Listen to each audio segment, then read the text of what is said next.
Hello বন্ধুরা, আজ আমি আপনাদের জন্য নিয়ে এসেছি অত্যন্ত মজাদার চিকেন রোস্ট রেসিপি। আমি একটি রোস্টের মিডিয়াম সাইজের মুরগি নিয়েছি এবং এটি রোস্টের মতো করে 4 টুকরো করে কেটে নিয়েছি। ভালোভাবে পানি ঝরিয়ে নিয়ে এখন আমি এটিকে সামান্য কাঁটা চামচ দিয়ে খুঁচিয়ে নেব। কাঁটা চামচ দিয়ে খুঁচিয়ে নেওয়া হলে আমি এখানে 3টি মিডিয়াম সাইজের পেঁয়াজ বেটে নিয়েছি। এখানে 3 চামচের মতো পেঁয়াজ বাটা আছে, দিয়ে দিব সম্পূর্ণটাই।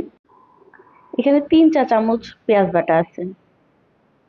মনে রাখবেন, রান্নাতে প্রতিটা উপাদানই যথাযথভাবে ব্যবহার অপরিহার্য।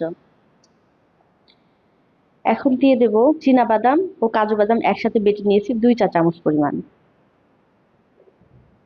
সম্পূর্ণটা দিয়ে দিলাম 2 চা চামচ পরিমাণ। এখন দিয়ে দেব পোস্তদানা বাটা। এখানে 1.5 চা চামচ পরিমাণ পোস্তদানা বাটা আছে। এটা আসলে বেটে নেওয়ার পরের অবস্থা 1.5 চা চামচ।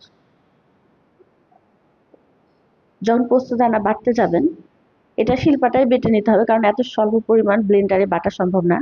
এখন আমি দিয়ে দিলাম 3 চা চামচ রসুন বাটা। আদা বাটা দিয়ে দিব 2 চা চামচ। আমি মশলাটা গ্রেভি পছন্দ করি, সেজন্য মশলার পরিমাণ একটু বেশি দিয়েছি।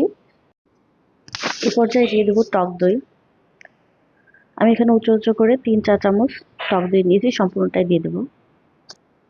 রোস্টে দই দেওয়া অবশ্যই দিতে হবে, কারণ রোস্টের মুখ্য একটি উপাদানের মধ্যে দই অন্যতম। এবার ধনিয়ার গুঁড়ো দিয়ে দিব 2 চা চামচ পরিমাণ। জিরা গুঁড়ো 2 চা চামচ। লবণ পরিমাণ মতো, স্বাদ মতো দিবেন লবণ। এখন আমি এটিকে ভালোভাবে হাত দিয়ে মেরিনেট করে নিচ্ছি।